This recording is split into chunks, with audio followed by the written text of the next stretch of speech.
better way to start off the show. The next guy coming up is doing shows all over. You're gonna love him. Give it up for Andrew Boyle, everybody. Andrew Boyle, have a big hand for him, right?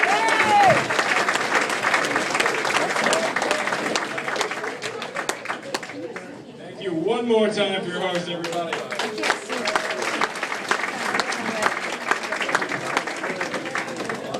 Love it. Good to be here. Fall River. Anybody Portuguese here? Yeah, they warned me about that coming out of Boston.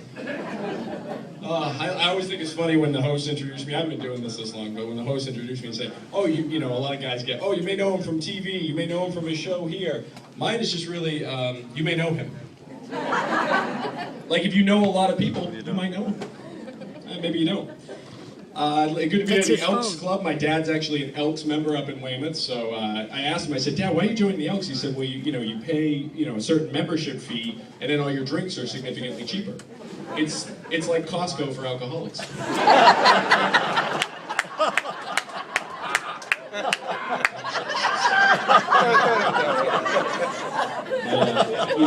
It's funny, I actually met one of my first girlfriends at an Elks Club. It was a function there, so I actually met her there, and it was kind of funny because I hadn't really had a girlfriend before, and I thought it was, everybody, you get your first love, oh, I think it's going to work out. It didn't work out, but it was destined not to work out from the beginning, though, because, I was a Gemini, and she was a hooker. So,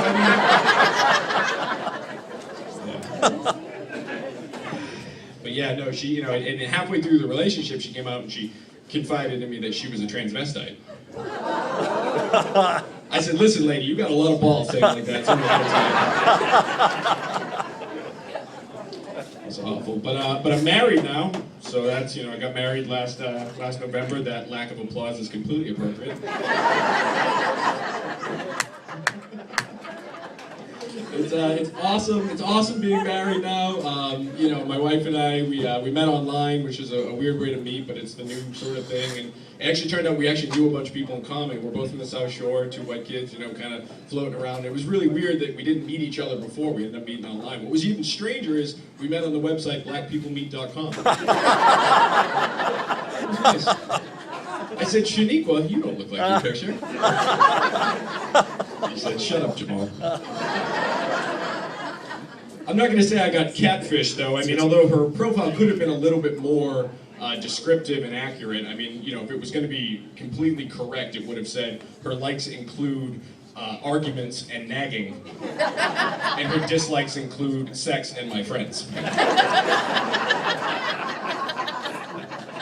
We moved in pretty quickly together, which is awesome. Living with a woman. If you've never lived with a woman, guys in the audience, you wouldn't believe how convenient it is to have somebody around all the time to tell you what you're not doing correctly. My wife said to me the other day, I was doing laundry, and she said, "That's not how you do laundry." I said, "Oh, I've been washing my clothes wrong for so long. Oh, they've been dirty for 15 years. Thank God you're here." Learning more about the menstrual cycle as well.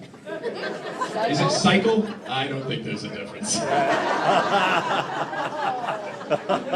call that a period. I think it should be more of an exclamation point. Because frankly, there aren't a lot of declarative sentences that week out of the year. And also, women do this cool little thing where they answer a question, but they don't answer the question that you actually asked them. I said the other day, I was at a friend of mine's house, and I said to her, she did one of those ab roller things. And I said, "Oh, that's funny." I said, "Whose ab roller is that?" She goes, "Oh, we have two of them." That's not the question I asked. I said to my wife, I said, "Hey, you want to grab dinner on the way home?" "Sure." I said, "Well, what would you like to eat?" She said, "I'll tell you what I don't want to eat, pizza." So this is going to be a very long dinner if I have to go through all the things you don't want to eat first. Why don't we just do it the other way around? It'll probably be easier. It's cool though, getting divorced soon, so. Not that, either of us is particularly unhappy, it's just she's here tonight and she hasn't heard any of these jokes, so. Oh man, it's hard though, it's hard. We're different, we're from kind of similar backgrounds but different. I'm from Weymouth, Massachusetts, she's from Scituate. I don't know how much you guys know about Weymouth. It's like New Bedford without the view. It's a little tough. Like growing up, her friends had, they had fancy clothes and nice cars and the ability to read, and we found it hard to compete a lot of times with those kids. It's funny, like you go to your day-to-day life stuff. She said when we were getting married, she said, we should really set up a joint account. And I said, yeah, we really should, because I'm sick of paying for the joints out of my own account.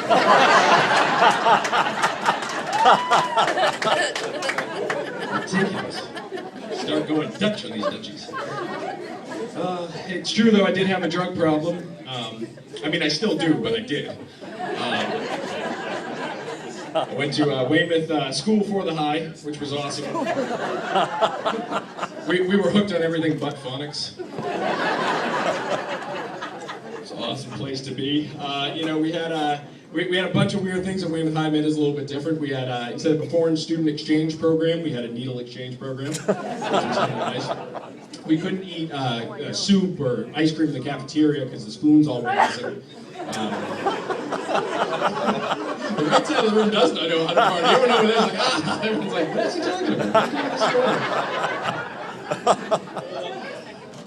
And, the weirdest part was our mascot was actually paranoid delusion. At least I always thought it was. I could have been wrong. But we had a vocational school also slapped onto the back of Weymouth High School for the High, so that was nice. We had kids, in metal shop and auto shop, and we had a child care, which was really what you wanted a bunch of strung out teenagers doing, is watching children operating heavy machinery. That was a good plan right there, I thought.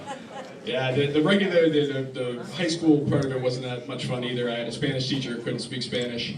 I had a math teacher who hated math, made all the answers whole numbers, which was weird because we were learning fractions. And, I had a gym teacher who was actually a fat alcoholic. So the guy that was in charge of teaching us physical fitness would get winded blowing a whistle, which was particularly distressing to me because in high school my nickname was Whistle.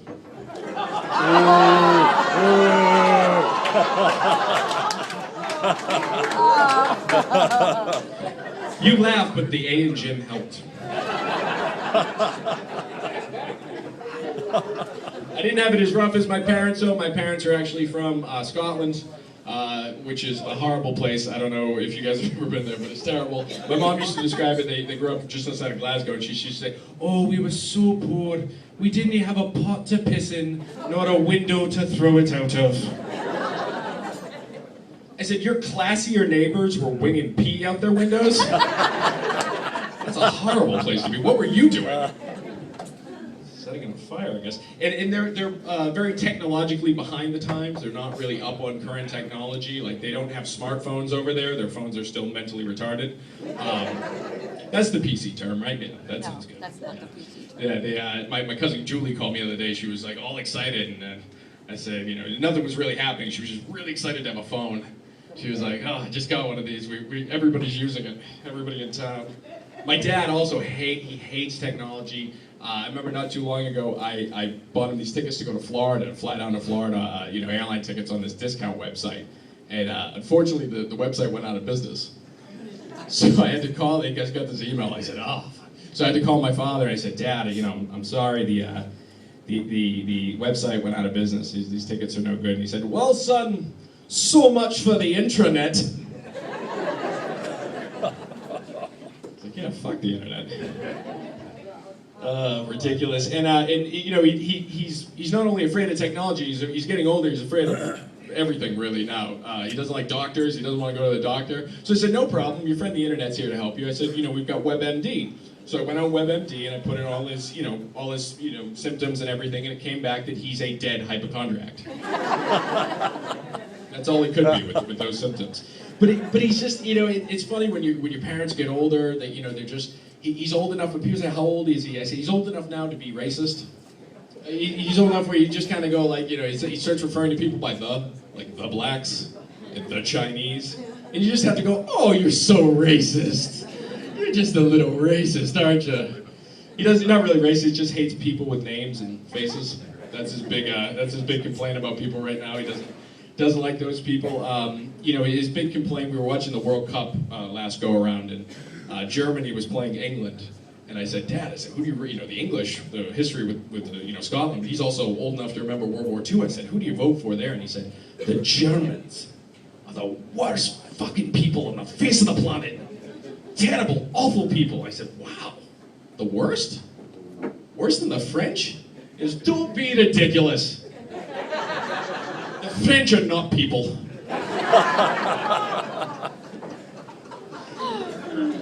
But it's hard to argue with him because he's manly. He's one of these manly men. He's just old school. He's just one of those guys that just, you know, he's so manly. He'll eat at a Golden Corral. He doesn't care. He just, you know, you people don't know what a Golden Corral is. A Golden Corral is an endless buffet of things that look like food, consumed by an endless line of things that look like people.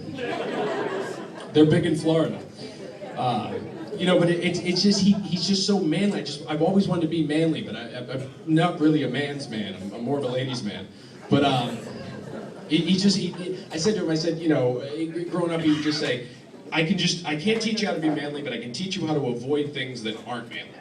So the two things he taught me to avoid in life, and I've remembered this ever since, is if I go to a restaurant and I order hot soup, I don't blow on it.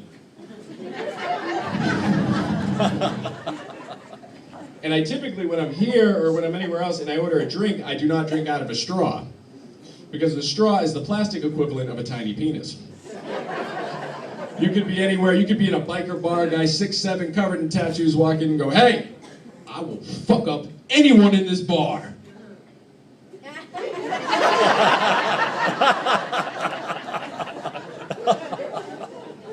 Ridiculous. Speaking of not being manly, I'm not in shape, getting fat. Not really. I mean, I'm not. There's a difference between being fat and being out of shape. I'm not fat enough where you'd look at me and go, "Oh, you're fat." But if you did and you ran away, I couldn't do anything about it. But, you know, people say, oh, what's wrong with you? Why aren't you more in shape? I think I would say laziness runs in my family, but nobody really runs in my family, so it's hard to it's hard to say. I was talking to a friend of mine. He said, "You should go to a gym," and he starts talking about the gym. I said, "You have a better shot of seeing me with a guy named Jim than being in an actual gym itself. That's how out of shape I am." That woman loves it. It was horrible, it's because my mother, she's got that Scottish cuisine, which is excellent. I don't know if you've ever had it, but her theory was to put everything into a pot and boil it until it was beige, and then just scoop it out for me. I get really freaked out because I go places and they go, "Oh, this place is great, you'll love it, there's home cooking." I'm just like, "Oh, I don't want that." I was like, "Take me somewhere else. We don't have an Applebee's around here?" Thank you very much. That's been all my time. Thank you, everybody, very much.